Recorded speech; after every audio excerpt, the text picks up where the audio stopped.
R निसर्ग या संस्थेतर्फे राबवण्यात येणाऱ्या प्रोजेक्ट ग्रीन फार्मसी या पर्यावरणपूरक उपक्रमांतर्गत शहरातील विविध ठिकाणी कालबाह्य औषधांची सुरक्षित विल्हेवाट लावण्यासाठी पुढाकार घेण्यात आला असून समाजोपयोगी उपक्रमाला हातभार लावण्यासाठी पीतांबरी प्रोडक्ट्स प्रायव्हेट लिमिटेड या कंपनीने महत्त्वपूर्ण योगदान दिलं आहे। या उपक्रमाच्या यशस्वी अंमलबजावणीसाठी पीतांबरी कंपनीने आपल्या CSR अंतर्गत आर निसर्ग संस्थेला कायनेटिक एनर्जी वाहन प्रदान केला आहे। या वाहनाचं आज नौपाडा येथील पीतांबरीच्या कार्यालयामध्ये व्यवस्थापक संचालक doctor Ravindra Prabhudesai, vice chairman Parikshit Prabhudesai, R Nisarg संस्थेच्या को-फाउंडर डॉक्टर लीना केळशीकर व लता घनश्यामनानी यांच्या हस्ते अनावरण करण्यात आलं। या उपक्रमांतर्गत शहरातील विविध ठिकाणी जसे की क्लब हाऊस, निवासी संकुले, केमिस्ट शॉप अशा सुमारे 100 ठिकाणी टेक बॅक बिन अर्थात औषध संकलन बिन बसवण्यात येणार आहे। या बिनमध्ये नागरिकांना कालबाह्य, खराब अथवा वापरात नसलेली औषधं सुरक्षितपणे जमा करता येणार आहेत। बिन भरल्यानंतर त्यावर असलेला QR कोड स्कॅन केल्यास संबंधित यंत्रणेला सूचना प्राप्त होईल आणि त्यानंतर पीतांबरीकडून देण्यात आलेल्या वाहनाद्वारे ही औषधं संकलित करण्यात येतील। यामुळे नागरिकांना वापरात नसलेली व कालबाह्य औषधं सुरक्षितरित्या जमा करता येणार असून पर्यावरणाचे संरक्षण व प्रदूषण रोखण्यासाठी मोठी मदत होणार आहे। हा उपक्रम हरित ऊर्जा आणि शाश्वत विकासाच्या दिशेने एक महत्त्वाचं पाऊल ठरणार आहे। आज ठाण्यात एक विशेष दिवस आहे। आजही वर्षाचा शेवटचा दिवस असला तरी आपण नवीन सुरुवात आपण करतोय। ग्रीन प्रोजेक्ट आणि पीतांबरी या आर निसर्ग या संस्थेबरोबर आपण कोलॅबोरेशन केलंय आणि त्यांनी केलेल्या विनंतीला मान देऊन आपण ह्या जो एक गाडी दिसते आपल्याला की ही जी काय एक्सपायर झालेली आणि फुकट गेलेली औषधं आहेत ही ठाणे शहरातून गोळा करून त्याची योग्य प्रकारे विल्हेवाट लावण्याचा हा प्रोजेक्ट आहे।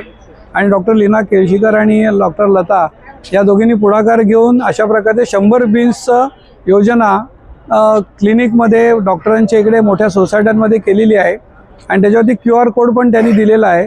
तर तिथे त्या बिन्समध्ये सगळ्यांनी नको असलेली औषधं टाकायची आहेत आणि ते बिन्स भरल्यानंतर ह्या टेम्पोच्या माध्यमातून ते गोळा करून तळोजा इथे त्याची विल्हेवाट लावण्यासाठी घेऊन जाण्यात आपण तिथे पाठवणार आहोत।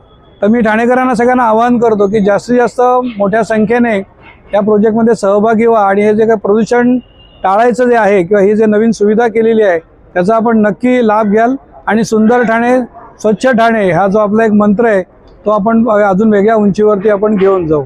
धन्यवाद। मुख्य उद्देश म्हणजे आपण बघतोय की त्यांनी सांगितलं की हे जे काही औषधं असतात ही 1000 पट ते 10,000 पट कॉन्सन्ट्रेटेड असतात।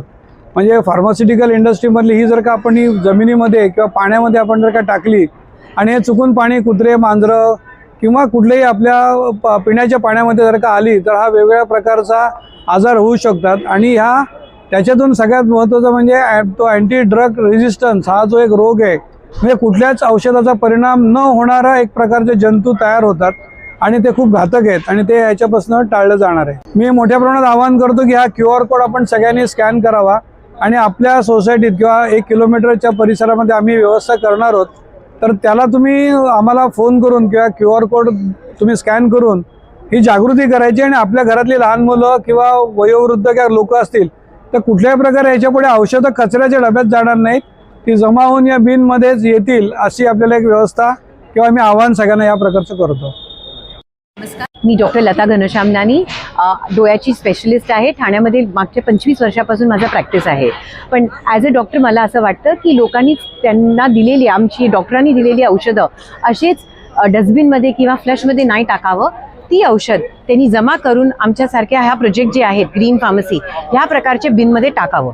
अशा प्रकारचे बिन लोकेट करायचं असेल तर हे QR कोड तुम्ही स्कॅन करा, तुम्हाला 100 लोकेशन तुमच्या आजूबाजूचे जे आहेत क्लोजेस्ट ते भेटतील। याच्यात तुम्ही जमा केलेली जी औषधं आहेत ती एकदा जमा झाली तर आमच्यापर्यंत पोहोचेल ह्या गाडीतर्फे आणि मग आम्ही त्याची विल्हेवाट प्रॉपर पद्धतीने सायंटिफिकली तलोजाला पाठवून करणार। तर आमची ही अपेक्षा आहे की ठाणेकरांनी ही सुविधा जे आमच्या मनातली होती आणि पीतांबरीच्या सपोर्टनी आम्ही घडून आणली ती घ्यावी जास्तीत जास्त प्रमाणात। Thank you so much.